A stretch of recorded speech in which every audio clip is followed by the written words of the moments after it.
मसीह में आप सबको इस्लाम। खुदावंद आपको और आपके ख़ानदान को बरकत, सेहत और तंदुरुस्ती अता करे। मसीह यीशु नासरी के नाम से आमीन। हमारे लिए आज की तिलावत यिर्मयाह नबी का सहीफ़ा 26 बाब पहली आयत से 9वीं आयत। सब लोग खुदावंद के घर में जमा हुए। खुदा बाप, बेटे और रूह कुद्दुस के नाम से आमीन। शाह यहूदा योयाकीम बिन यूशिया के अहद सल्तनत के शुरू में यिर्मयाह ने खुदावंद से कलमा पाया। जब उसने कहा कि खुदावंद यूं फरमाता है, खुदावंद के घर के सहन में खड़ा हो और जिन बातों के उनसे कहने का मैंने तुझे हुक्म दिया वो सब उन लोगों से कह जो यहूदा के तमाम शहरों से सजदा करने के लिए खुदावंद के घर में आते हैं, और उन बातों में से एक भी फरागस्त न कर, शायद कि वो सुने और उनमें से हर एक अपनी बुरी राह से बाज आए। तो मैं भी उस बदी से रुक जाऊंगा जो मैं उनके बुरे अमाल के बायस उनसे करने का इरादा करता हूँ। बस तू उनसे कहे कि खुदावंद यूं फरमाता है, अगर तुम मेरी न सुनो कि उस शरीयत पर चलो जो मैंने तुम्हारे सामने रखी है, और मेरे उन बंदों यानी अंबिया की बातें सुनो जिनको मैं बर वक्त तुम्हारी तरफ भेजता रहा, पर जिनके ना सुनवा हूँ, तो मैं उस घर को सलूक की मानद करूँगा और इस शहर को ज़मीन की तमाम कौमों के लिए वैसे नेमत ठहराऊँगा। और काहिनों और नबियों और अवाम ने यिर्मयाह को खुदावंद के घर में ये बातें कहते सुना। जब यिर्मयाह उन सब बातों के कहने से फारिग हुआ जिनका खुदावंद ने उसे हुक्म दिया था कि सारी उम्मत से कहे, तू काहिनों और नबियों और अवाम ने उसको पकड़ा और कहा, तू यकीनन मरेगा।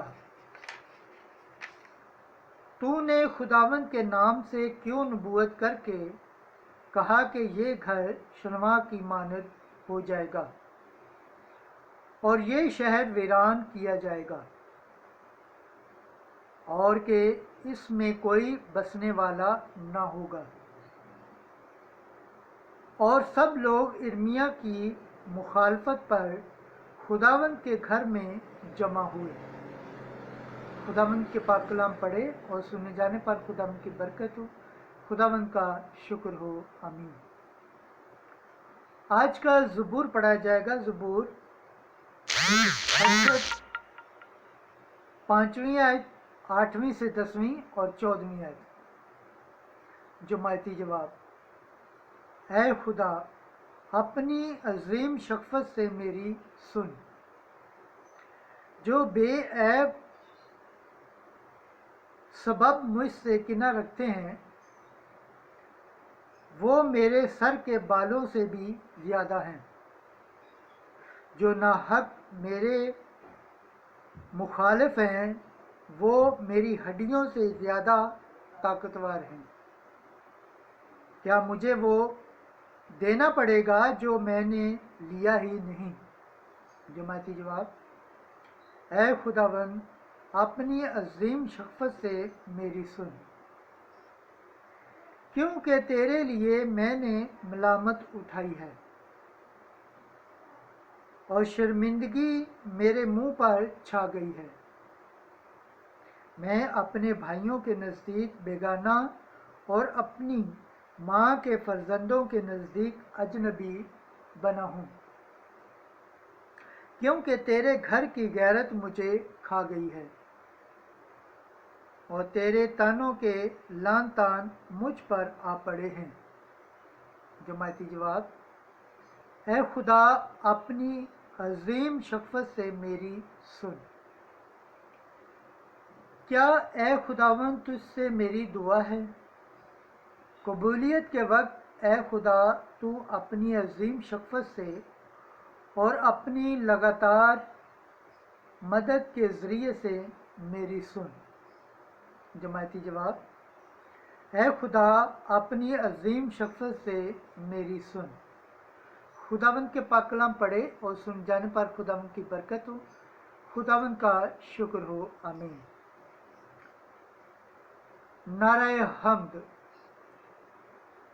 खुदा का कलाम अब तक बाकी रहता है। ये कलाम क्या है? ये वो कलाम है जिसकी खुशखबरी तुम्हें दी गई। आज की अंजील मुकद्दस मत्ती के मुताबिक 13 बाब 54 से 58 है। क्या ये बढ़ाई का बेटा नहीं?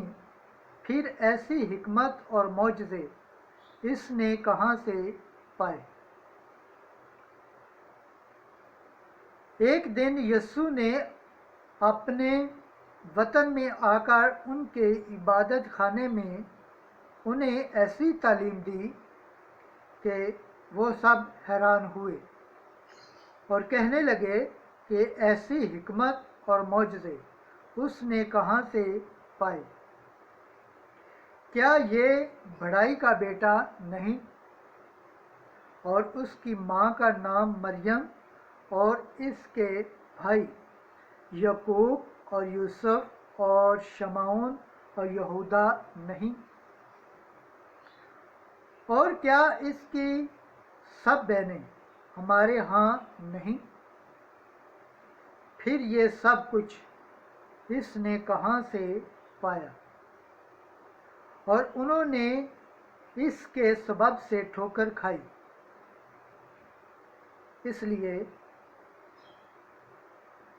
लेकिन यीशु ने उनसे कहा कि नबी अपने वतन और अपने घर के सिवा और कहीं बेइज्जत नहीं होता। और उसने उनकी बेइत्तेकादी के सबब वहाँ बहुत मौजज़े न किए। अंजील मुकद्दस के वसीला से हमारे गुनाह माफ़ किए जाए। ऐ मसीह तेरी सताइश है। खुदावंद के पाक कलाम पढ़े और सुने जाने पर खुदावंद की बरकत हो, खुदावंद का शुक्र हो। आमीन। खुदा बाप, बेटे और रूह कुद्दुस के नाम से आमीन।